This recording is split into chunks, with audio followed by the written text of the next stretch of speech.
حبار بن اسود اللہ کے رسول صلی اللہ علیہ وسلم کی سب سے بڑی صاحبزادی کا قاتل ہے۔ حضرت زینب رضی اللہ تعالی عنہ آ رہی تھی مکہ سے مدینہ کی طرف، اس نے نیزہ مارا، آپ گر گئیں۔ بطن اطہر میں اولاد تھی، بچہ ضائع ہو گیا، شدید بیمار رہنے کے بعد وصال کر گئیں۔ فتح مکہ کے بعد حبار بن اسود چہرے پہ نقاب ڈال کے آیا، باپ کلیجے پہ ہاتھ رکھ کے بتائے نا بیٹی پیاری کتنی ہوتی ہے۔ باپ ذرا کلیجے پہ ہاتھ رکھ کے بتائے کہ بیٹیاں جگر کا چین ہوتی ہیں، بیٹیاں سکون ہوتی ہیں، بیٹی باپ کو کتنی پیاری ہوتی ہے۔ بیٹی کا قاتل سامنے کھڑا ہو گیا، چہرے پہ نقاب ڈالا ہے، کہتا یا رسول اللہ صلی اللہ علیہ وسلم بہت بڑا دشمن بھی آ جائے تو آپ معاف کر دیتے ہیں۔ جاگ رہے ہیں آپ لوگ؟ فرمایا بہت بڑا دشمن بھی آ جائے تو معاف کر دیتے ہیں۔ حضور نے فرمایا حبار چہرے سے نقاب ہٹا، بیٹیاں بھولا نہیں کرتی، تو کلمہ پڑھ میں تجھے بھی معاف کرنے کو تیار۔ فرمایا ہٹا چہرے سے نقاب، کبھی بیٹیاں بھی کسی کو بھولی ہے لیکن تو کلمہ پڑھ صحیح، میں تجھے بھی معاف کرنے کو تیار ہوں۔ اگر اتنا بڑا قاتل معاف ہو سکتا ہے تو چچا کیوں نہیں معاف ہو سکتا؟ تائے کو معافی کیوں نہیں مل سکتی؟ ماما جی کو معافی کیوں نہیں مل سکتی؟ سسر کے ساتھ سلوک کیوں نہیں ہو سکتا؟ آپ اپنے برادر نسبتی کے ساتھ محبت کیوں نہیں کر سکتے؟ کیوں ان ساری محبتوں کو فروغ دیا کیوں نہیں جا سکتا؟ اگر قاتل کے ساتھ، ظالم کے ساتھ صلح ہو سکتی ہے، اگر ابو جہل کا بیٹا اکربا کلمہ پڑھنے آئے اور میرے رسول منبر پہ کھڑے ہو کے استقبال فرمائیں اور صحابہ کہیں یا رسول اللہ وہ تو کافر اور دشمن کا بیٹا ہے، فرمایا پہلے دشمن کا بیٹا تھا، آج تو مومن بن کے کلمہ پڑھنے آیا۔ وہ پہلے کی بات ہے، استقبال کیا جا رہا ہے۔ عزیز دوستو، تیسری بات یہ ہے کہ معاف کریں، اور چوتھی بات یہ ہے جب کوئی معافی مانگنے آ جائے نا پھر اس کو معاف بھی کر دے۔ جڑے گا معاملہ تب بھی، معافی دیں بھی اور معاف جی بڑا مشکل معاملہ ہے۔ لڑائی ہو گئی، جھگڑا ہو گیا، اچھا پہلے کئی دفعہ سلام لے لیتے ہیں، ہمارا ماحول بڑا جی پہلے سلام دعا ہو جاتی ہے، لیکن بیٹے کی شادی کا کارڈ بھیج دیا تو کارڈ واپس کر دیا، میں نے منگنی کو نہیں سدیا تو میں نہیں آؤں گا۔ واہ جی واہ، بھائی منگنی پہ آپ کا آنا کچھ ضروری تھوڑا تھا، جب گھر والے کا دل کرے بلائے۔ پھر وہ ساری برادری کو لے کے دروازے پہ گیا، پر پھوپھی کہتی ہے میں آتی ہی نہیں، ماما جی کہتے ہیں تو جو مرضی کر لے، یہی تو موقع آیا ہے۔ حدیث سناؤں، اتنے سخت لفظ، اتنے سخت، رحمت للعالمین رسول اتنے ناراض نظر آتے ہیں۔ حضور نے فرمایا ترغیب و ترہیب میں حافظ منذری رحمت اللہ علیہ حدیث لائے، رسول رحمت صلی اللہ علیہ وسلم نے فرمایا جس سے اس کا بھائی معافی مانگنے آیا اور اس نے معاف نہ کیا، جس سے اس کا عزیز، اس کا دوست، اس کا رشتہ دار، اس کا مومن بھائی معافی مانگنے آیا اور اس نے معاف نہ کیا، فرمایا اگر معاف نہیں نہ کرنا تو میرے حوض کوثر پہ نہ آئے، میں جام نہیں پلاؤں گا۔ حوض کوثر پہ بالکل نہ آئے، مجھ سے جام کا مطالبہ نہ کرے، سخت گرمی کے ماحول میں میں نہیں جام پلاتا، اگر مجھ سے جام لینا ہے میرے ہاتھوں سے تو جب بھی کوئی معافی مانگنے آئے فوراً معاف کر دیا کرو، جب بھی کوئی۔ اور معافی بندے کے لیے نہیں دینی، اللہ کی رضا کے لیے دے دی۔ بندے میں تو کوتاہیاں موجود رہیں گی، بندے میں تو غلطیاں موجود رہیں گی۔ آج اختلافات ہیں رشتہ داروں میں، اتنے اختلافات کے سال فوتگی ہو گئی، ایک شخص فوت ہو گیا جو کسی کا نانا ہے، کسی کا نانا لگتا ہے، کسی کا دادا لگتا ہے، کسی کا ماما لگتا ہے، کسی کا چچا لگتا ہے، کسی کا پھپھا لگتا ہے، لیکن لڑائیاں بڑی ہیں۔ بیچارہ فوت بھی ہو گیا، انتقال ہی کر گیا، اب بھی جناب آتے ہیں تو سیدھے جنازہ گاہ، اس کے لیے نہیں، لوگوں کو دکھانے کے لیے۔ جنازہ گاہ آئے، جنازہ پڑھا، لوٹ گئے۔ بھئی اتنی نفرت کے مرنے والا مار ہی گیا ہے اور ہم ابھی تک درگزر کرنے کو تیار نہیں۔ میرے رسول کریم صلی اللہ تعالی وسلم نے فرمایا اگر تو چاہتا ہے کہ تیری عمر بھی زیادہ ہو اور تیرا رزق بھی زیادہ ہو تو اپنے رشتہ داروں سے اچھا سلوک کر، اللہ دونوں چیزوں میں برکتیں پیدا فرما دے گا۔ کن سے اچھا سلوک کر ہے جی؟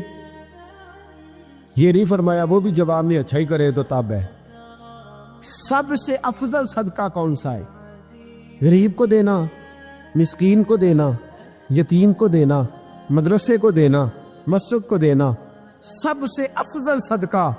اچھا یہ حدیث آپ نے پتا کیا کرنا، جو میں سنانے لگا ہوں یہ گھر جانا ہے، اس کو لکھ لینا ہے اور اس کو نہ پڑھنا ہے کبھی کبھی کھول کے کہ یہ کیا جملے ہیں حضور سید عالم کے، محبوب پاک کے، یہ کیسے عجیب حضور نے فکرے اور کس انداز میں سمجھا دیا، کتنی خیر ڈیل دی اپنے غلاموں کے دلوں میں۔ حضور نے فرمایا غلاموں پتہ ہے سب سے افضل صدقہ کون سا ہے؟ ایک صحابی کہنے لگے حضور یتیم کو دینا، فرمایا نہیں۔ سب سے افضل صدقہ کون سا ہے یا رسول اللہ؟ مسکین کو دینا، فرمایا نہیں۔ سب سے افضل صدقہ حضور مسافر کو دینا، فرمایا نہیں۔ سب سے افضل صدقہ یا رسول اللہ مجاہدین اسلام کو دینا، فرمایا نہیں۔ حضور پھر بڑی قابل غور حدیث، جاگیے گا، ذرا آنکھ کھولیے گا، ذرا ٹیڑھ چھوڑیے گا، ذرا عجیب انداز دیکھیے گا میرے ماں بھئی حدیث میں فکرے کیسے بیان فرمائے۔ رسول پاک نے فرمایا تیرا رشتہ دار ہو، سب سے افضل صدقہ کیا ہے؟ تیرا، بولیے یار، تیرا رشتہ دار ہو اور غریب ہو، حقدار ہو۔ اور اگلے لفظ بڑے عجیب ہیں، تیرا رشتہ دار ہو، غریب ہو اور تجھ سے ناراض ہو۔ کیسی بات ہے؟ فرمایا تیرا رشتہ دار ہو، غریب ہو اور تجھ سے ناراض ہو، فرمایا کسی بھی طریقے اس کے گھر صدقہ پہنچا دے، سب سے افضل صدقہ کرنے کا ثواب لکھا جائے گا۔ سب سے افضل صدقہ، تیرا رشتہ دار بھی ہو، ضرورت مند بھی ہو اور تجھ سے، سبحان اللہ، ہمارا تو حال یہ ہے کہ اس کو کسی طرف سے آتا بھی ہو تو ہم روک دیتے، کہتے ہیں نہیں ایڈا تگڑا کام کرے ہیں تسی یہ نکالی دیندے ہو، یہ چار منڈے نے کما کے کھان ہو، صاحب اس کو کیا بھائی؟ فرمایا تیرا رشتہ دار ہو، حقدار ہو، ضرورت مند ہو، شرط یہ بھی لگا دی کہ ساتھ کچھ سے ناراض بھی رہتا ہو، اس کو تو صدقہ دے گا تو اللہ تجھے سب سے افضل صدقہ کرنے کا ثواب عطا۔ تو توڑنے والوں نہ بنو، جوڑنے والے بنو، جوڑ جاؤ۔ محبوب پاک سید عالم صلی اللہ تعالی علیہ وسلم نے فرمایا لا يدخل الجنت قاطع، فرمایا جو رشتے توڑنے والا ہے جنت میں نہیں جائے گا، جو رشتے توڑنے والا ہے وہ جنت میں نہیں جائے گا۔ الذین ینقضون عہد اللہ من بعد میثاقہ ویقطعون ما امر اللہ بہ ان یوصل ویفسدون فی الارض، فرمایا جو رشتے توڑے گا وہ تو زمین میں فساد برپا کر دے گا، وہ زمین میں اولئک هم الخاسرون، یہ وہ لوگ ہیں دنیا میں بھی نقصان اٹھائیں گے اور آخرت میں بھی نقصان اٹھائیں گے رشتہ داریاں جوڑنے۔ اور یہ نہیں فرمایا کہ وہ تجھ سے اچھا سلوک کرے تب ہی ہے، سامنے والا بھی سیاںا ہی ہو تو تب ہے، تو نے اس کے لیے اس نے سلوک نہیں کرنا، تو نے تو اپنے اللہ رسول کو راضی کرنے کے لیے اس نے سلوک کرنا ہے، اس کے لیے تھوڑی کرنا۔ سل من قطع کا لفظ کیا ہے؟ اور میں آپ کو ذاتی بات بتاتا ہوں، ایک آدھ دفعہ یہ تجربہ کر کے دیکھا، اس میں خیر ہی بڑی ہے۔ فرمایا سل من قطع کا، حضور نے فرمایا اس کے ساتھ جوڑ جو تیرے ساتھ توڑتا ہے، اس کے ساتھ جوڑ جو تیرے ساتھ توڑتا ہے نا، نفرت کرتا اس سے پیار کر، اور جو تجھے اذیت دیتا اس کی خدمت کر، اور جو تیرے ساتھ زیادتی کرتا ہے تو اس سے محبت کر۔ اصل پیار تو یہ ہے، جوڑنے والے سے تو سارے جوڑ لیتے ہیں، محبت کرنے والے سے تو سارے محبت کر لیتے ہیں۔ فرمایا سل من قطع کا، اس کے ساتھ جوڑ جو تیرے ساتھ توڑے، جو نفرت کرے اس سے پیار کر، پھر تیرے ضعف کا پتہ چلے گا، پھر تیرے حوصلے کا پتہ چلے گا، پھر تیری دلیری سمجھ میں آئے گی۔ تو دوستو جوڑنے والے بن جائیں، پیار کرنے والے بن جائیں، نفرتیں نہیں محبتوں کو فروغ دیں۔ اگر یہی کام ہوتا، میں کہا کرتا ہوں اگر دولت بڑی پیاری ہوتی نا تو سب سے زیادہ سیدہ فاطمہ کے گھر رہتی۔ اگر یہ کوئی بہت اعلیٰ چیز ہوتی تو یہ تو وہ والا گھرانہ ہے کہ 3 دن چولہا نہیں جلا، اور کنز المال میں وہ لفظ موجود ہے کہ حضرت ابو ہریرہ فرماتے ہیں کہ اونٹ کے بالوں کی بنی ہوئی چادر سیدہ فاطمہ نے اوڑھی ہوئی تھی، اونٹ کے بالوں کی بنی ہوئی چادر، اور وہ چکی پیس رہی تھی، چکی چلا رہی۔ کہتے حضور نے دیکھا تو نبی پاک کی آنکھوں میں آنسو ضرور آئے، اور پتہ محبوب نے کیا فرمایا؟ یہ کنز المال میں موجود ہے۔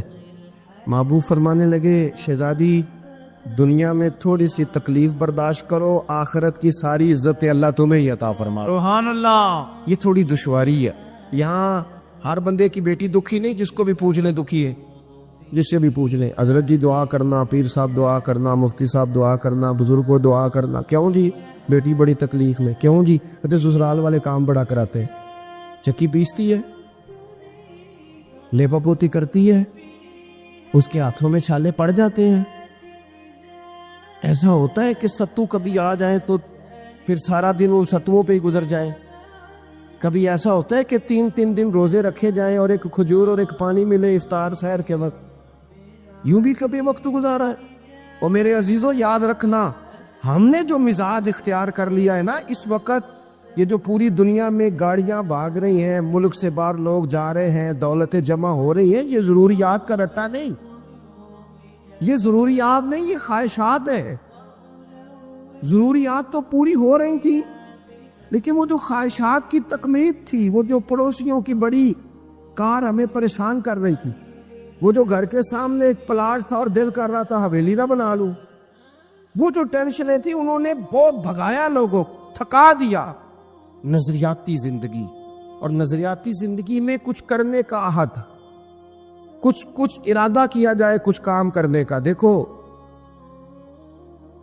سارے لوگ ساری ڈیوٹیاں تو نہیں کر سکتے، میں یہ مائک آپریٹ نہیں کر سکتا، تو پھر میرا خیال ہے مجھے اس بندے کی بھی قدر کرنی چاہیے جو اسے چلا سکتا ہے۔ جو کام میں گاڑی میں سفر کرتا رہتا ہوں، وہ کہاں گھوم آتے ہیں، تو میں تو سو جاتا ہوں کئی دفعہ گاڑی میں، لیکن ڈرائیور کو لوگ ڈرائیور کہہ کے پکارتے ہیں، حالانکہ تو سویا ہوا تھا، وہ تو جاگ رہا تھا۔ اس کی اہمیت کو سمجھنا چاہیے۔ ہم نہ زندگی میں کوئی بھی کام کریں، ایک تو کام کریں، اور جو ایک کرے زندگی میں، لیکن ذرا سونا کر کے کریں، کوئی ایک مقصد بنا لیں، کوئی ایک مقصد ہو، کوئی ارادہ ہو، کوئی پروگرام ہو۔ نہ سمجھ آئے تو بخاری میں حدیث موجود ہے، ایک بوڑھی اماں حضور کی مسجد میں جھاڑو دیتی تھی، اور چلو کچھ کرتی تو تھی نا یا وہ، اور دیکھو سعادت، جھاڑو وہاں دیتی ہے جہاں 70,000 فرشتے سویرے آتے ہیں، 70 شام آتے ہیں۔ سبحان اللہ، سبحان۔ حضور کی مسجد شریف میں جھاڑو دیتی ہے خاتون۔ ہمارے ہاں تو خیر امام خطیب کی بھی کوئی قدر نہیں ہوتی، کوئی نہیں ہوتی۔ امام کبھی کو مشورہ دے لے تو کہتے ہیں سلامہ زیادہ دیتا ہے، مولوی نواں لے آؤ، مشورے زیادہ دیتا ہے، اس کو چینج کرو۔ اور مسجد کے خادم کی کوئی حیثیت، لیکن جو مسجد میں جھاڑو دینے کی فضیلت ہے نا، حضرت بابا فرید صاحب سے جب کو بندہ کہتا تھا نا دل بڑا پریشان ہے، تو بابا صاحب کہتے تھے مسجد میں جھاڑو دیا کر، اللہ سکون عطا کرے گا۔ مسجد میں جھاڑو دیا کر، اٹھ نہ فریدا ستیا تے خلقت ویکھن جا، تے متے کوئی مل جائی بخشیا تے چل تم ہی بخشیا جا۔ اٹھ نہ فریدا ستیا تے جھاڑو دے مسیت، اوے تو ستا ہے تے رب تے جاگدا ہے، تیری ڈاڈے نال پریت۔ اٹھنا کچھ کر۔ وہ خاتون چلو کوئی کام تو کرتی تھی نا، دیکھو نا گلی سے گزرتے ہیں لوگ، ہوا کھڈا ہے، سب کا موٹر سائیکل گاڑی سب تنگ ہوتے، جو بندہ ابھی گزر رہا ہے نا روڈ پہ، وہ تبصرہ کر رہا ہے کہ دیکھو بلدیہ والے صحیح نہیں کرا۔ تبصرہ جو سارے کرتے ہیں، ایک کئی تے ایک دابڑا، 2 بندے درکار ہیں، راستہ ٹھیک ہو جاتا ہے، پر اتنی محنت کرنے کو کوئی تیار، کیونکہ ہمارے ملک میں جو شے سب سے عام ہے وہ تبصرہ ہے۔ تبصرہ کرو صبح و شام جتنا ممکن ہے، تبصرے کرو، ڈیوٹی یہی ہے ہماری۔ وہ خاتون مسجد شریف میں جھاڑو دیتی تھی، کوئی زندگی کا مقصد تو بنایا، کوئی نظریہ تو ہے۔ صحابہ نماز پڑھ کے چلے جاتے، خاتون جھاڑو لیتی، حضور کی مسجد شریف میں جھاڑو دیتی۔ بیمار ہو گئی، قربان جائے، حضور تیمارداری کے لیے تشریف لے گئے، رات کو انتقال ہو گیا، ٹھنڈ کا موسم تھا، حضور کا حکم ہے جلدی تدفین کر دو، صحابہ نے تکلیف دینا مناسب نہ جانا، اس خاتون کی تدفین کر دی۔ سارا کچھ جاننے والے رسول جو فرش پہ کھڑے ہو کے عرش کی خبریں دے، وہ تشریف لائے اور آ کر کے پوچھا خبر کیوں نہیں دی مجھے؟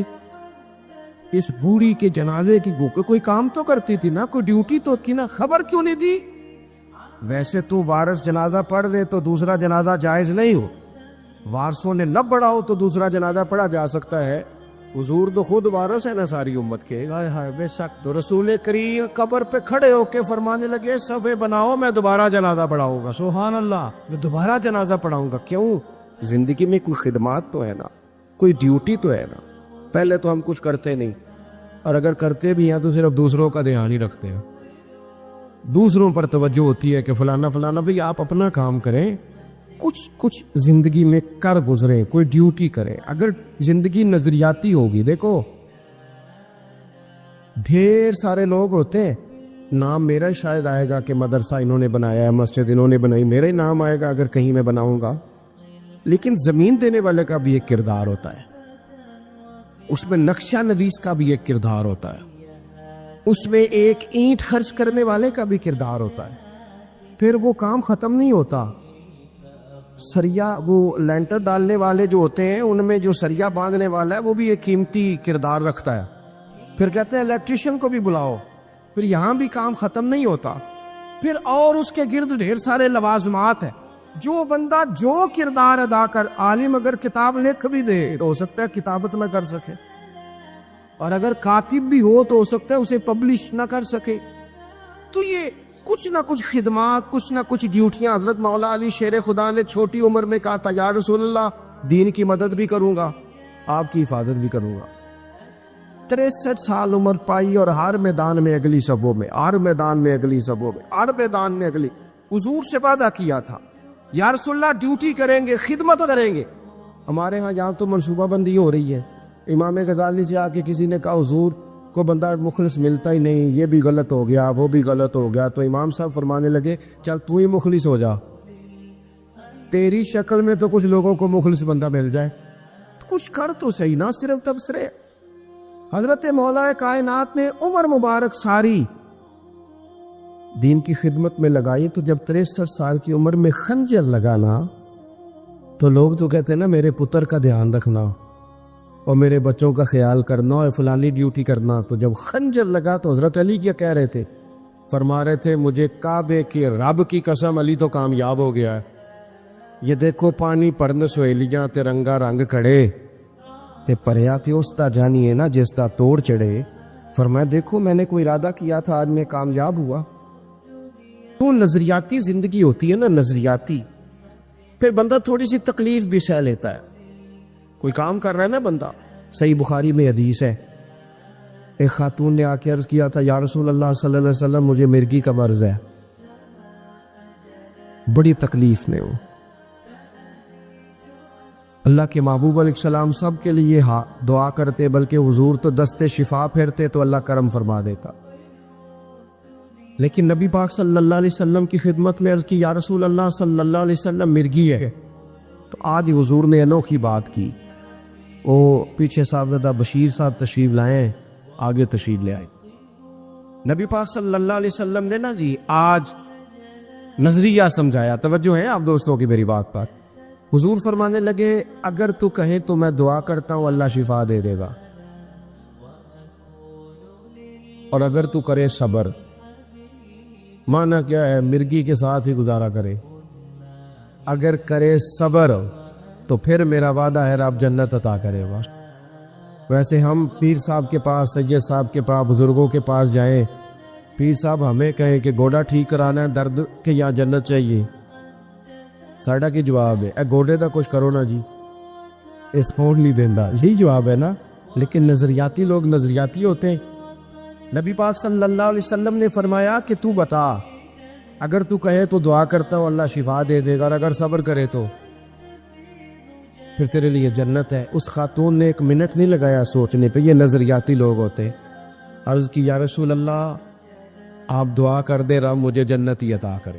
سبحان اللہ. کیا مطلب کہ میں گزارا کر لوں گی مرغی کے ساتھ, صبر کروں, مجھے اللہ جنت دے. حضور نے دعا کر دی. خاتون عرض کرنے لگی حضور جب مرغی ہوتی ہے تو جسم سے کپڑا ہٹ جاتا ہے, حیا آتی ہے, خاتون ہوں, عورت ہوں, تکلیف محسوس کرتی ہوں. محبوب نے دعا کر دی. صحابہ کہتے ہیں جتنی بھی مرغی ہوتی تھی اس کے کپڑے نہیں جسم سے ہٹتے تھے, جتنی مرضی بھی ہو کپڑا قائم رہتا تھا. دیر تک وہ بوڑھی اماں زندہ رہیں. خواتین ایک دوسرے سے کہا کرتی تھی کسی نے جنتی دیکھنی ہے تو اس بی بی کو دیکھو، اسے دنیا میں حضور نے جنت کی بشارت۔ نظریہ ہوتا ہے، نظریہ۔ ویسے آنا جانا، تصویریں بنانا، گھومنا پھرنا، پلاننگ کرنا چلتا رہتا ہے، لیکن جو نظریاتی لوگ ہوتے ہیں انہیں ذرا تھکاوٹ بھی تھوڑی ہوتی ہے۔ نظریے کے لیے کام کر رہے ہیں نا، وہ بھاگتے ہیں، ان کا بھاگنا انہیں تھکاتا نہیں۔ جب آپ نظریاتی ہیں تو صبح قیامت پہ نظریاتی اور غیر نظریاتی لوگوں کا نتیجہ کیا ہے؟ یوم نحشر المتقین الی الرحمن وفدا۔ اللہ فرماتے ہیں یہ جو متقی ہوں گے نا، انہیں رب کی بارگاہ میں پیش کیا جائے گا قیامت میں، پر مہمان بنا کے پیش کیا جائے، ان کا میزبان رب ہوگا، چونکہ انہوں نے زندگی تقوی میں گزاری، محتاط وقت گزارا۔ وَنُسُوقُ الْمُجْرِمِينَ إِلَىٰ جَهَنَّمَ وِرْدًا، اور یہ جو مجرم ہیں جنہوں نے جرم کیے، من پسند زندگی گزاری، فرمایا انہیں پیاس سے ہانک کے دوزخ میں پھینک دیا جائے، پیاس سے ہانکے جائیں گے جہنم کی طرف۔ اپنی زندگی میں کچھ ارادہ کریں، دیکھیں دھوپ چھاؤں آئے گی۔ وہ ہمارے یہاں کچھ لوگ کہتے ہیں دھوکے بڑے ہیں جی، ہنسے کیسے؟ تو میں کہا کرتا ہوں کہ اتنی تکلیفیں کسی کو نہیں آئیں جتنی حضور کو آئی ہیں۔ پر آپ فرمان پڑھیں، حضرت حارث بن عبداللہ کہتے ہیں میں نے تو مدینے والے محبوب کو جب بھی دیکھا ہے مسکراتے ہی دیکھا ہے۔ سارے کام 7 سال چلتے ہیں، لیکن اپنی زندگی میں کوئی مقصد ہونا۔ یہ جن بزرگوں کے ہم آراس میں آتے ہیں نا، انہوں نے کوئی مقصد حیات بنایا۔ یہ مت سمجھنا کہ ساری زندگی پھولوں پہ گزری، یہ اس وغیرہ یہ سارے کام بعد میں ہوتے ہیں، بعد۔ ورنہ ڈھیر سارے صوفیاء ایسے ہیں جنہوں نے روڑے کھا کے وقت گزارا، بڑے ٹھیک ٹھاک روڑے کھائے، بڑی تکلیفیں برداشت کی، اور ان کی اگر آپ تاریخ پڑھیں گے تو بڑا کچھ ان کے ساتھ کیا گیا، بڑے معاملات ہوئے۔ ایسا نہیں یہ شہادت گاہ الفت میں قدم رکھنا لوگ آسان سمجھتے ہیں مسلمان ہونا، یہ بڑا مشکل کام ہے، اس سے ہو کے گزرنا پڑتا ہے۔ لیکن ڈیوٹی کریں، کوئی کام کریں، کچھ اپنے ذمے لے۔ یہ جو ہم وقت گزار رہے ہیں نا جی، آپ یہاں کو بیٹھے کہتے ٹائم پاس کر رہا ہوں، تو میں کہتا ہوں اتنا ٹائم کہاں سے آیا جو آپ کو پاس کرنا پڑا؟ بہت سارے لوگ کہتے ہیں جی میں بور ہو رہا ہوں، تو میں کہتا ہوں یار بور ہونے کا ٹائم بھی تو ہونا چاہیے نا بندے کے پاس۔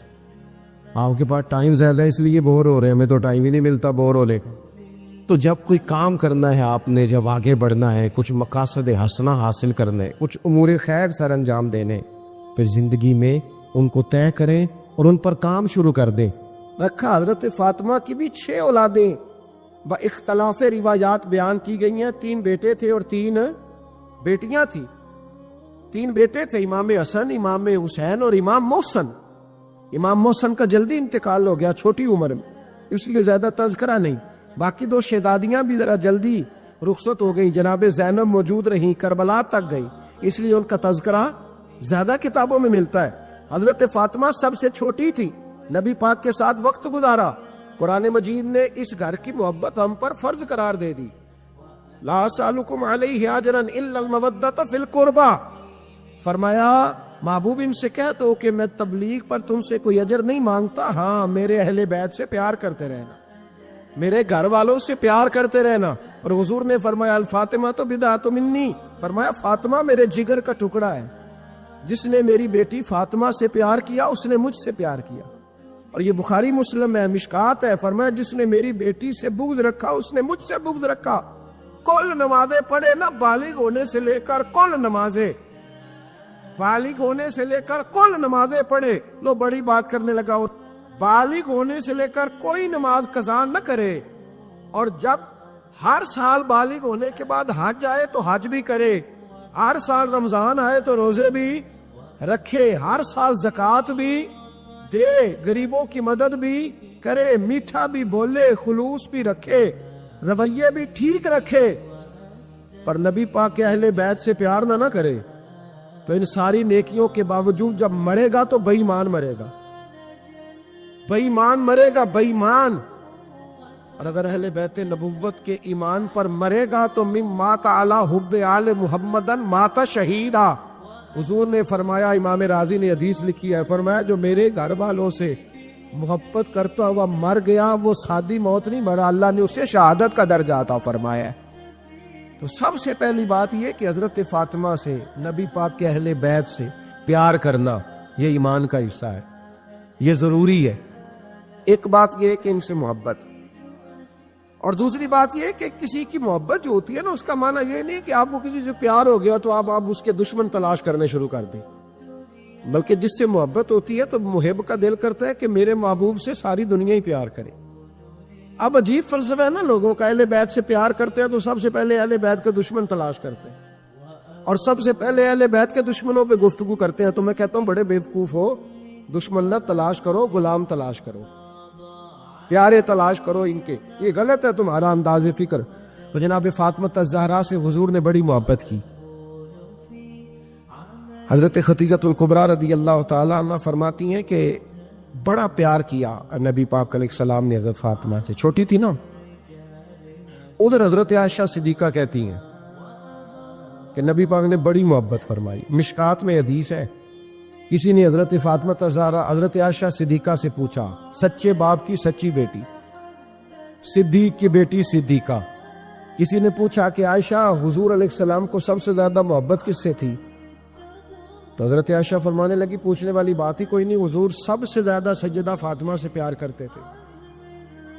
تو کہا پھر یہ بتائیں کہ مردوں میں حضور کو سب سے زیادہ پیار کس سے تھا؟ فرمایا یہ بھی پوچھنے والی کوئی بات نہیں، فاطمہ کے شوہر مولا علی سے. یہ حضرت عائشہ صدیقہ بیان کرتی ہیں ان کے شوہر سے. اب لوگ نا ترازو لے کے بیٹھے رہتے ہیں اور تولتے رہتے ہیں. پیر سید فیض الحسن شاہ صاحب آلو مہاروی رحمت اللہ علیہ، ان کے پاس بھی ایک بندہ چلا گیا تو اس نے کہا جی بتائیں حضرت عائشہ افضل ہے کہ حضرت فاطمہ؟ تو آپ فرمانے لگے تجھے یہ سوال ہی نہیں کرنا چاہیے تھا، اس لیے کہ تیرے اور میرے پاس کوئی ترازو موجود ہے. اس نے کہا جی نہیں آپ بتائیں، بتانا پڑے گا. آپ فرمانے لگے نہیں بتاتا. کہنے لگا نہیں بتائیں. فرمانے لگے چل میں ایک بات بتا دیتا ہوں، فیصلہ گھر جا کے کر لینا. اس نے کہا بتائیں. آپ فرمانے لگے کہ عائشہ بیٹی ہے ابو بکر صدیق کی اور فاطمہ بیٹی ہے نبی پاک کی. تو فرمانے لگے کہ ابو بکر کی جو بیٹی ہے نا وہ نبی پاک کی بیٹی سے افضل نہیں ہو سکتی. اور پھر فرمانے لگے کہ فاطمہ زوجہ ہے مولا علی کی اور عائشہ زوجہ ہے مصطفیٰ کریم کی. تو فرمانے لگے جو علی کی بیوی ہے وہ نبی کی بیوی سے افضل نہیں ہو سکتی. تو وہ کہنے لگا جی نتیجہ کیا ہے؟ فرمایا گھر جا کے نکال لینا. نتیجہ تو گھر جا کے نکال، یہاں ترازو پکڑ کے نہ بیٹھ. ہاں جو حضرت عائشہ نے کہا اس پر غور کر. حضرت عائشہ خود گواہی دیتی سب سے زیادہ حضور حضرت فاطمہ سے پیار کرتے. چھوٹی عمر تھی تو جناب خدیجہ ذرا انداز دیکھیے گا بیٹی کی محبت کا. حضرت خدیجہ فرماتی ہیں حضور جب گھر آتے نا تو دروازے پہ کھڑے ہو کے اونچی آواز میں فرماتے السلام علیکم. کہتے حضور نہ سلام لیتے، میں جواب دیتی. اپنے گھر حضور آئے ہیں پر نبی پاک دروازے پہ ہی کھڑے ہیں. فرماتی ہیں کھڑے رہتے حضور، میں پھر تھوڑا ہنستی اور پھر میں کہتی فاطمہ سنتی ہو؟ اماں جی سنتی ہوں. فرمایا تمہارے ابا آ گئے ہیں دروازے پہ. تو فرماتی ہیں جناب فاطمہ وہاں سے دوڑ کے آتی اور رسول کریم کا دروازہ کھولتی، پھر نبی پاک کو انگلی سے پکڑ کے اندر لاتی. فرماتی جب تک وہ جاتی نہیں اللہ کے رسول دروازے پہ کھڑے رہتے. وہ انگلی پکڑ کے لاتی، پھر رسول کریم انہیں گود میں بٹھا لیتے. فرماتے وہ چھوٹی چھوٹی باتیں پوچھتی اور حضور ان کے بڑے بڑے جواب دیتے. وہ چھوٹی چھوٹی باتیں، بچپن کی ایک بات لکھی ہے ہمارے محدثین نے. ایک دن چھوٹی عمر میں، بالکل چھوٹی عمر میں حضرت فاطمہ نے پوچھا یا رسول اللہ میں اپنے رب کو کب دیکھوں گی؟ اللہ اکبر، عمر چھوٹی اور بات بڑی کر دی. میں کب دیکھوں گی؟ تو حضور نے فرمایا فاطمہ بڑی جلدی. رب کریم تمہیں جنت میں لے جائے گا اور ساری جنتی عورتوں کی سردار بنائے گا اور پھر میرا رب تجھے اپنا دیدار بھی کرائے گا. جناب فاطمہ تو زہرا رضی اللہ تعالیٰ عنہا چھوٹی چھوٹی باتیں کرتی. حضرت خدیجہ کہتی ہیں جب چلے جاتے نا حضور تو میں پھر بلاتی، میں کہتی ادھر آنا فاطمہ، کیا باتیں کر رہی تھی اپنے ابا سے؟ تو کہتی پھر وہ مجھے بتاتی بھی اور راضی بھی ہوتی. یہ سلسلہ آخر تک چلا. یہ حضرت فاطمہ سے راز کی باتیں کرنا حضور کا آخر تک چلا. بخاری مسلم میں حدیث، وہاں راوی حضرت خدیجہ ہے، یہاں راوی حضرت عائشہ صدیقہ ہے. جناب عائشہ صدیقہ کہتی ہیں حضور کے وصال ظاہری سے کچھ دن پہلے خود نبی کریم علیہ السلام نے حضرت فاطمہ الزہرا کو بلایا، اور جب وہ آئیں تو کہتی ہیں ان کو میں نے آتے دیکھا تو میں نے پھر حضور کو ان کے استقبال کے لیے کھڑے ہوتے بھی دیکھا. پھر حضور نے ان کا ماتھا چوما، جہاں بیٹھے تھے وہاں بٹھایا پہلو میں بیٹھ گئے اور فرماتے ہیں پھر باپ بیٹی باتیں کرنے لگے. میں کوئی چیز بنا رہی تھی تو جناب عائشہ کہتی ہے میں نے دیکھا کہ حضور نے ان کے کان میں کوئی بات کہی تو جناب فاطمہ رونے لگ گئی.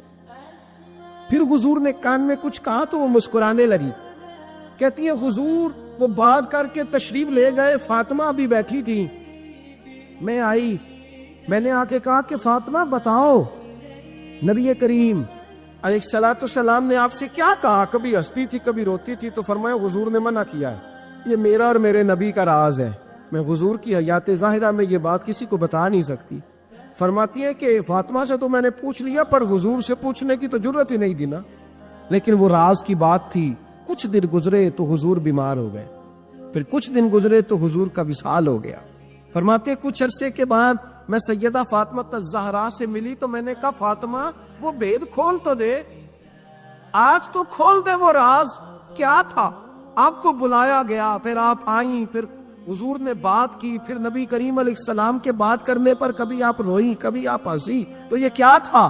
تو کہتی ہے جناب فاطمہ پھر رونے لگی, کہنے لگی ہاں اماں جی اب میں پردہ کھول دیتی ہوں, اب میں راز بتا دیتی ہوں. حضور کا وصال ظاہری ہو گیا. فرمانے لگی مجھے حضور نے بلایا اور میرے کان میں فرمانے لگے فاطمہ وقت تھوڑا رہ گیا ہے, اب تیرے والد نے جانے کا پروگرام بنا لیا, اب نہ ٹائم آ گیا ہے بچھڑنے کا. فرماتی ہیں جب میں نے یہ بات سنی تو میں رو پڑی, حضور آپ بچھڑ جائیں گے؟ کہتی ہے میں روئی. ذرا حدیث کے جملوں پہ غور کرنا. ماتی تھوڑی دیر گزری تو حضور نے میرے کان میں کہا فاطمہ پتر رو نہ, بیٹے رو نہ, میرے جانے کے بعد جو سب سے پہلے میرے پیچھے آ کے مجھے ملے گی نا بیٹی وہ تو ہی ہوگی. اللہ کرے میں سمجھا سکوں آپ کو بات. جب کہا نا کہ میں وصال کروں گا تو رو پڑی, اور جب کہا نا میرے بعد تیرا بھی جلدی وصال ہو جائے گا تو حضرت فاطمہ نے ہنسنا شروع کر دیا. کیا پیار ہے میرے محبوب علیہ الصلوۃ والسلام کے ساتھ جناب فاطمہ کا. ان کے وصال کی خبر سنی تو رو پڑی اور اپنے کی سنی تو ہنس پڑی. اور پھر حضور نے کہا فاطمہ تجھے یہ بھی پتہ ہے نا کہ اللہ تجھے جنتی عورتوں کا سردار بنائے گا, یہ بھی تجھے پتہ ہے. تو جناب فاطمہ الزہرا کے ساتھ شروع سے لے کر آخر تک میرے رسول کریم علیہ السلام کی محبت رہی, پیار رہا. اور جناب فاطمہ کا جو حضور سے پیار تھا, ایک ہے باپ کا شفقت کرنا اور ایک ہے بیٹی کا پھر اپنے باپ سے. بولیے یہ بیٹیاں جو ہوتی ہیں نا ان کا بھی رویہ کو انوکھا ہوتا ہے ساری دنیا سے, انوکھا. میں کبھی کبھی کچھ ایسی باتیں کرنے کو دل کر جاتا ہے کہ جو کر گزرتے ہیں. ایک صاحب مجھ سے ایک دن کہنے لگا حضرت صاحب بڑی مشکل میں ہوں اور اتنا کٹھن وقت آ گیا کہ کوئی حال ہی نہیں. میں نے ان سے کہا کہ اپنی اماں سے دعا کراؤ, مسئلہ ٹھیک ہو جائے گا. کہنے لگا اماں تو انتقال کر گئی. تو میں نے کہا بہن سے دعا کراؤ. کہنے لگا بہن دور رہتی ہے. تو میں نے کہا پھر بیٹی سے کرا لو. آپ یقین کرے اللہ کے گھر میں بیٹھا ہوں, رمضان کا مہینہ مجھے تیسرے دن ملا. کہنے لگا حضرت صاحب الحمدللہ اللہ نے میری مشکل آسان کر دی. کہنے لگا یہ نسخہ آپ نے بڑا عجیب بتایا, پیر تو اس قسم کی باتیں نہیں نہ بتاتے. پیروں نے تو آپ کو پتا ہے دعائیں قید کر کے رکھتے ہیں, صرف ہماری قبول ہونی ہے. کہنے لگے ہم ان کا میرے ساتھ ارادت کا رشتہ ہے. کہنے لگے آپ کس طرح کے پیر ہیں کہ آپ نے مجھے پلٹ کے کہہ دیا کہ اماں سے, بہن سے, بیٹی سے. تو میں نے کہا اصل بات یہ ہے کہ میں کبھی تھکا بھی ہوتا ہوں, کبھی کسی رنگ میں بھی ہوتا ہوں, اور کئی دفعہ اب تو یہ حال ہو گیا ہے کہ رونا آئے بھی تو روتے نہیں کہ لوگ تماشا نہ سمجھیں. کئی دفعہ آنسو چھپانے بھی پڑتے ہیں کہ لوگ اس کو اداکاری اور فنکاری ہی نہ سمجھنے لگ جائیں. تو میں نے کہا یہ جو بیٹی ہوتی ہے نا, یہ جو بہن ہوتی ہے, یہ جو ماں ہوتی ہے, اس کو اشارتاً بھی آپ کان میں کہہ دینا مشکل میں ہوں تو یہ رات کو رو رو کے مصلی بھگو دیتی. یہ رو رو کے دعا مانگتی ہے بیٹے کے لیے, بھائی کے لیے, باپ کے لیے. اس کا رنگ ہر بیٹی پیار کرتی. اور یقین کریں کہ کلیجہ ٹھنڈا ہو جاتا ہے جب بیٹیاں چھاتی پہ لیٹتی ہیں, تو لطف آتا ہے کہ اللہ کریم نے اس ننھی سی کلی میں کیا ٹھنڈک رکھی ہے کہ سارے دل کا جو ہے بوجھ اس نے ہلکا کر دیا. تو بتائیے پھر میرے نبی پاک کی شہزادی کی حضور سے محبت کتنی ہو. چھوٹی سی عمر تھی حضرت فاطمہ کی جب حضرت خدیجہ وصال کر گئی.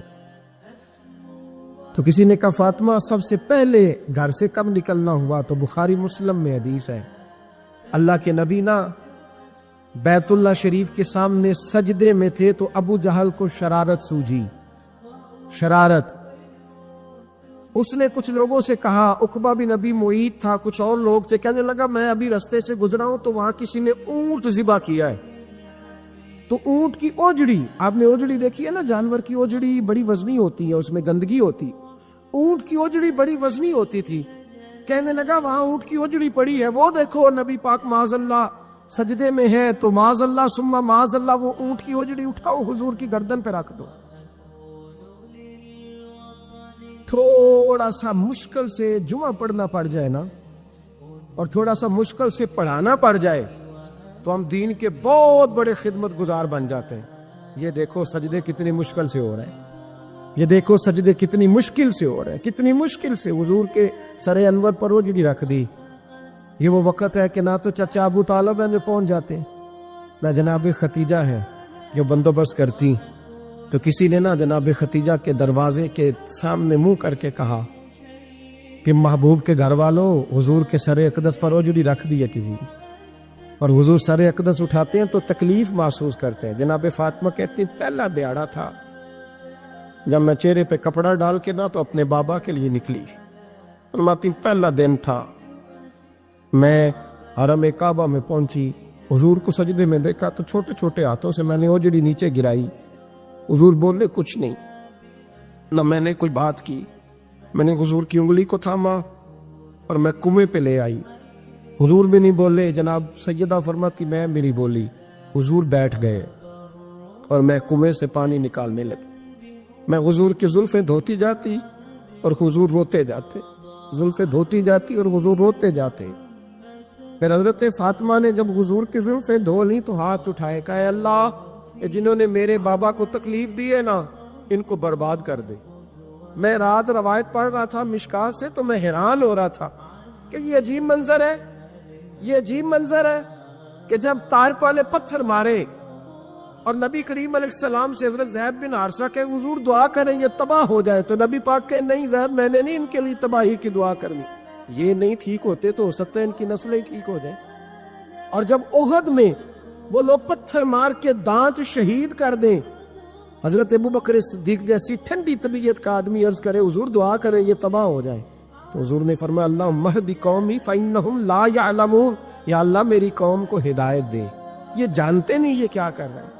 حضور نے کبھی بھی کسی کے لیے دعائے ضرر نہ فرمائی، لیکن آج یہ عجیب منظر ہے، شاید یہ واحد وہ وقت ہے کہ جناب فاطمہ الزہرا نے جب کہا نا کہ اے اللہ انہیں برباد کر دے جنہوں نے آج میرے والد کو تکلیف دی ہے، حضرت فاطمہ کی دعا سن کے تو حضور نے بھی ہاتھ اٹھائے، کہا اے اللہ جیسے میری بیٹی کہتی ہے نا ویسے ہی کر دے، اللہ کر دے انہیں برباد، فاطمہ جیسے کہتی ہے ویسے، اللہ کرے آپ کو سمجھ آئے میری بات کی کہ وہاں جہاں شدید تکلیف دی گئی وہاں حضور نے کسی کے لیے ایسی دعا، اور یہاں فرمایا اللہ جیسے فاطمہ کہتی ہے ویسے۔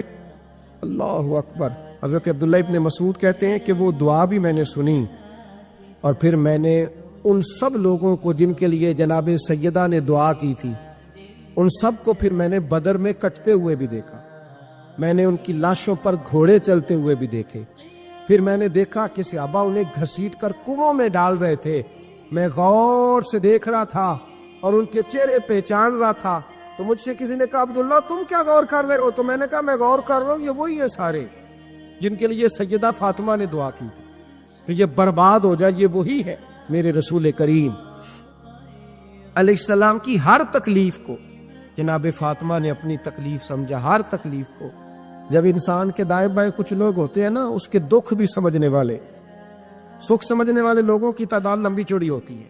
ہمارے زمانے میں ہمارے ہر آدمی کے ساتھ ذاتی مطالبات ہیں، ذاتی، تو جب تک وہ میرا مطالبہ پورا کرتا رہتا ہے میرا اس سے پیار رہتا ہے، اور جب وہ میری خواہشات پوری کرنی چھوڑ دیتا ہے پھر میرا اس سے کوئی رشتہ نہیں رہتا۔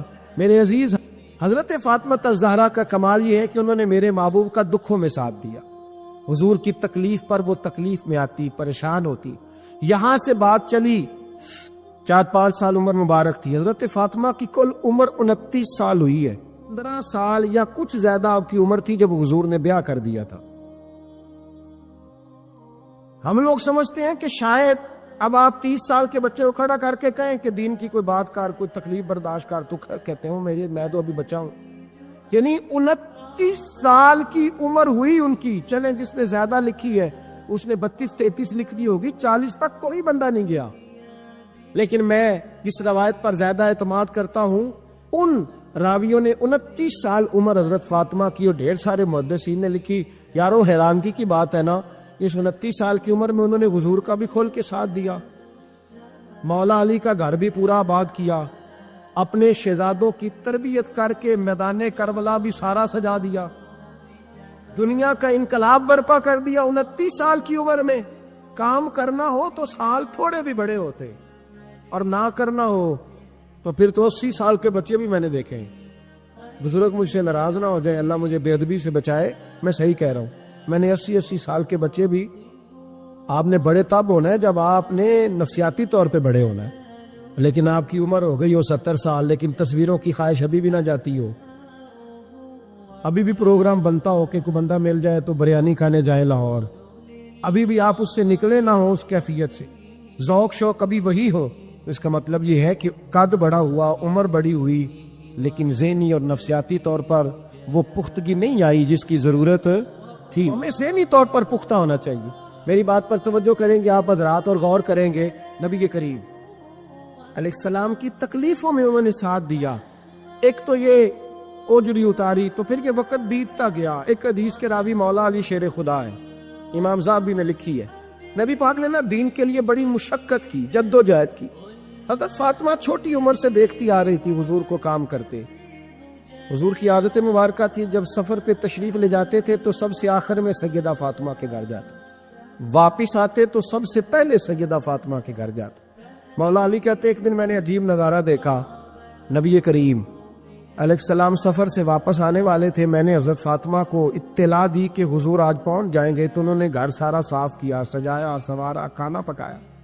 لیکن فرماتی ہیں جیسے ہی حضور اندر داخل ہوئے نا گھر کے, جناب فاطمہ نے حضور کا چہرہ دیکھا تو ہاتھ پکڑ کے چومنے لگی. اور کہتے ہیں جب انہوں نے سر اٹھایا تو ان کا چہرہ سارا آنسوؤں سے بھرا ہوا تھا. رسول کریم نے بیٹی کے سر پہ ہاتھ رکھا, بٹھا لیا. فرمایا فاطمہ بیٹے رونے والی تو بات کوئی نہیں تھی, کیوں رو پڑی ہو؟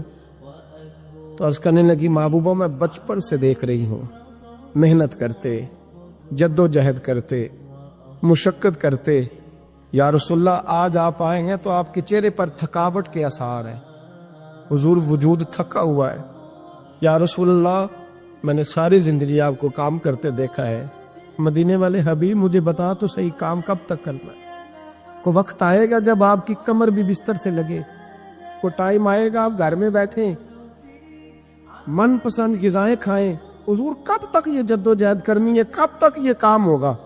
جناب فاطمہ فرماتی حضور نے میرے آنسو پہنچے.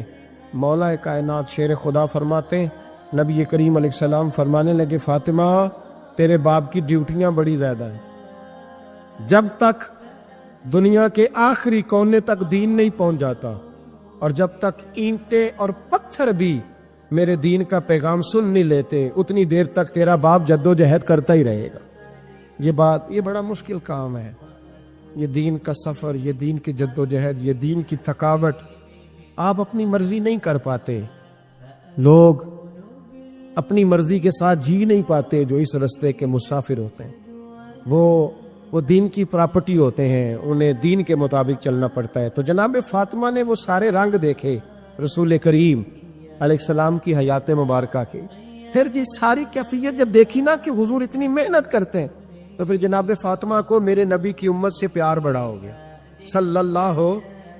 سمجھیے گا اس بات کو, امت مسلمہ سے حضرت فاطمہ کو بڑا. امام حسن کہتے ہیں میری امت سارے کام کرتی تھی گھر کے. اب تو شہزادے ہیں نا ہمارے بچے, کام اور بچی, یعنی بچی میکے سے واپس آتی ہے تو سب سے بڑا دکھڑا یہ سناتی ہے کہ وہ کام بڑا کراتے ہیں. یہی ہے نا دکھڑا؟ ہاں نہ تو کریں. سب سے بڑا دکھڑا کیا ہے؟ پتہ نہیں کیا کراتے ہوں گے, ہال نہیں چلوا لیتے کہیں, یا کچھ چکی نہیں پسوا لیتے, پتہ نہیں کون سا ایسا کام ہے. اور میں آپ ناراض نہ ہو جانا, میں بھی بیٹی کا باپ ہوں, میں بھی بہنوں کا بھائی ہوں, میں بھی اس بات کو سمجھتا ہوں. لیکن ایک بات ذہن میں رکھنا کہ یہ بات نہیں ہے کوئی کرنے والی کہ سارے بچی کے ماں باپ جمع ہو کے پہنچ جاتے ہیں ہماری بچی جی کام بڑے کرتی ہے. مثلاً کیا کرتی ہے؟ کیا کرتی ہے وہ؟ آؤ میں بتاؤں میرے مصطفیٰ کی بیٹی کیا کرتی تھی۔ میں نے سینکڑوں دفعہ یہ بات کی اور میرا دل کرتا ہے روزانہ کروں، پھر کرتا ہوں۔ دنیا میں کوئی اتنا غریب ہے جس کی بیٹی اتنا کام کرے کہ ہاتھوں پہ چھالے پڑ جائیں؟ ہے کوئی اتنا غریب تو اٹھ کے بتائے کہ میری بیٹی سسرال میں اتنا کام کرتی ہے کہ چھالے پڑ جاتے؟ میں دکھاتا ہوں، میرے رسول کی شہزادی کو چھالے پڑ جاتے۔ کچا مکان جناب فاطمہ جناب فضاب کی لونڈی تھی، ان سے مٹی منگاتی اور گھر میں لیپا پوتی کرتی، پھر جھاڑو دیتی۔ امام حسن اور حسین کے درمیان پورے سال کا فرق نہیں، 11 مہینے کا فرق، دونوں بچوں کو سنبھالتی۔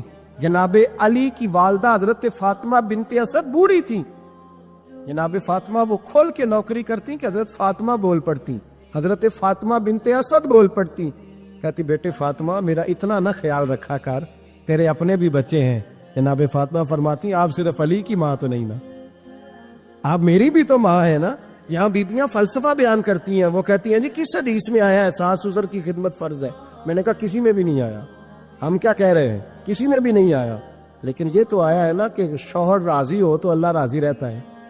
تو اگر شوہر ماں باپ کی خدمت سے راضی ہوتا ہے تو کرو خدمت، اس کو تو راضی کرنا ہے نا، اس پر تو توجہ دو۔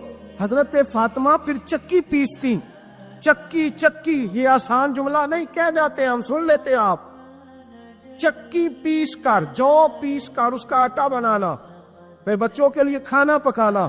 پھر ایک دن کہنے لگے علی آپ کی آمدن تھوڑی ہے، خرچے زیادہ، چرخہ نہیں لا دیتے؟ فاطمہ کیا کرو گی؟ فرمایا تھوڑا سا سود بنا لیا کروں گی، تم بیچ آیا کرنا۔ چلو میں تھوڑا ہاتھ بٹاؤں گی۔ یہ ساری ڈیوٹیاں کر کے حضرت حسن بنواتے ہیں، پھر عزت والے رسول کی عزت والی بیٹی، پھر شانوں والے نبی کی شانوں والی بیٹی، پھر پاک محبوب کی پاک شہزادی، ساری ڈیوٹیاں کر کے رات کو مولا علی سے کہتی اگر آپ اجازت دیں تو اللہ کو راضی نہ کر لوں۔ آواز دی گھر میں بیٹھے، بیٹی پانی کا پیالہ تو لاؤ۔ بیٹی خاموش ہو گئی، ساتھ والا کمرہ بیٹی کا۔ پھر آواز دی بیٹے سن رہی ہو؟ ابا جی سن رہی ہوں، پانی کا پیالہ دینا۔ بیٹی خاموش ہو گئی۔ تیسری آواز دی تو زوجہ پانی لے کے آ گئی۔ میں کو حضور پانی۔ حضرت عمر بن عبدالعزیز کو غصہ آیا، کہنے لگے بچے کس لیے، وہ خود کیوں نہیں آئی؟ اب اتنی نافرمان ہو گئی ہے کہ ایک پیالہ پانی کا باپ کو نہیں دے سکتی، کیوں نہیں آئی؟ تو زوجہ کہنے لگی چلیں درگزر کریں۔ اس نے کہا ابا کو نہیں بتانا، پی لے۔ کیوں نہیں بتانا؟ بتاؤ کیوں نہیں آئی؟ میں نے اس کو پکارا تھا، تمہیں پکارتا تو تم آتی، تمہیں بتانا پڑے گا۔ جب بات ذرا آگے بڑھی تو ماں تھی نا، بات بیٹی کی تھی، تو اماں رو پڑی، آنکھوں میں آنسو آئے۔ کہا کیوں روئی ہو؟ کہنے لگی بیٹی کا پجامہ پھٹ گیا، دوسرا ہے نہیں، اور آپ لے کے بھی نہیں دیتے، کمرے میں بیٹھ کے تو پجامہ سی رہی ہے، تو کہہ رہی تھی ابا کو بتانا نا، انہیں تکلیف ہوگی۔ تو وہ اس کے پاس دوسرا ہوتا تو آ جاتی، ایک ہی تھا، تو اس لیے نہیں آئی۔ حضرت عمر بن عبدالعزیز اٹھے، سر سجدے میں رکھا، کہنے لگے یا اللہ تیرا شکر ہے، تو نے میرے بچوں کو بقدر ضرورت روزی عطا فرمائی ہے، یا اللہ تیرا شکر ہے۔ ایک روایت میں نے پڑھی، کلیجہ منہ کو آیا، مصطفیٰ کریم بیٹھے تھے، تو سیدہ عائشہ صدیقہ رضی اللہ تعالیٰ نے عرض کی یا رسول اللہ صلی اللہ علیہ وسلم وہ دیکھیں سیدہ فاطمہ آ گئی ہے، وہ دیکھیں بی بی صاحبہ بغیر بتائے آ گئی۔ حضرت فاطمہ الزہرا آئی، حضور نے فرمایا فاطمہ بغیر اطلاع کے؟ حضور چھوٹا سا کام تھا۔ کیسے آئی ہو؟ تو بی بی صاحبہ نے نا، عورتوں کا پلو ہوتا ہے نا چادر کا، پلو کھولا تو ایک روٹی بندھی ہوئی تھی، ایک روٹی چادر میں، یہاں لوگ زیور باندھتے ہیں، دولت باندھتے ہیں، ایک روٹی حضرت فاطمہ نے پلو میں باندھی، کھول کے پیش کی۔ کہ بیٹے یہ کیا ہے؟ کہ ابا جی کئی دنوں سے گھر میں روٹی نہیں پکی تھی، آج علی کچھ جون لائے تھے، پیسے ہیں، چند روٹیاں بنی ہیں، تو بچوں نے تو کھا لیا، تو میرے سامنے بھی ایک روٹی آئی تھی، میں نے لقمہ توڑا ہے تو مجھے خیال آیا پتہ نہیں مصطفیٰ نے کھایا ہے کہ نہیں کھایا، پتہ نہیں حضور نے روٹی کھائی ہے کہ نہیں، تو حضور میں لے کے حاضر ہو گئی ہوں، مہربانی فرمائے۔ فرمایا بیٹے بیٹھ جا۔ حضرت فاطمہ بھی بیٹھ گئی، سیدہ عائشہ کہتی حضور بھی بیٹھ گئے۔ اور میں فاطمہ کتنے دنوں سے نہیں کھایا؟ عرض کی حضور 3 دن سے. فرمایا بیٹے میں نے 5 دن سے نہیں کھایا. آ جا. دونوں باپ بیٹی مل کے کھاتے. روٹی 2 حصوں میں حضور نے بانٹی. فرمایا چلا دی تو کھا, آدھی میں کھاتا ہوں. حضرت فاطمہ نے لقم توڑ کے منہ میں رکھا تو رو پڑی. حضور 5 دن سے نہیں کھائی. اور میں بیٹے چپ کر, ہمارا دنیا سے کیا تعلق, ایک پل رہ گیا ہے, بس اللہ پھر جنت کی ساری نعمتیں عطا فرما. رونے والی بات ہی نہیں ہے اس میں, بس ہمارا کیا تعلق, ایک پل ہے, پھر مالک بڑا کچھ عطا کرے گا. او بھائی, جو کائنات کے مالک و مختار تھے, جو ابرو کا اشارہ کرے تو حضرت جبریل جنت کی نعمتیں لے کے آ جائے. انہوں نے تو دنیا کی جانب توجہ ہی نہیں کی, ان کا تو خیال ہی نہیں آیا. دنیا ہی دنیا, دولت ہی دولت, ہر آدمی دولت کے ترازو میں تلنے لگا. اب تو کلیجہ پھٹتا ہے. اب تو لوگ پوچھتے ہیں, اور میں کبھی کبھی بڑا مجبور ہوتا ہوں, آزمائش میں آ جاتا ہوں. لوگ کہتے ہیں جناب آپ سے کچھ قرآن کی آیات سننی ہے, آپ کتنے پیسے لیں گے؟ کچھ حدیثیں سننی ہے, کیا اس کا معاوضہ ہوگا؟ آپ سے اس نبی کا نام سننا ہے جس کا آپ کھاتے ہیں, جس کے نام پر آپ نے عزتیں لی ہے, ان کا نام سننا ہے. آپ کا ریٹ کتنا, آپ کتنے میں بیچیں گے؟ وہ نعت جو غذا ہے وہ کتنے میں بکے گی؟ جب دنیا داری کا یہ اشر ہو جائے کہ وہ رسول, اگر ان کا نام نہ رہے تو ہماری سانسیں ہی نہ چلے. ان کا نام بھی جب اس طرح کمرشل کر کے لیا جائے اور اس طرح وہ چیزیں بھی ریٹ میں آ جائے. نبی پاک صلی اللہ علیہ وسلم کی خدمت عالی مرتبت میں جب کچھ صحابہ نے نذرانہ پیش کرنا چاہا تھا, یا رسول اللہ صلی اللہ علیہ وسلم آپ کے ہم پر بڑے ہی احسانات ہیں, دے کچھ نذرانہ پیش کرنا چاہتے ہیں, تو اللہ تعالیٰ نے قرآن مجید نازل فرما دیا.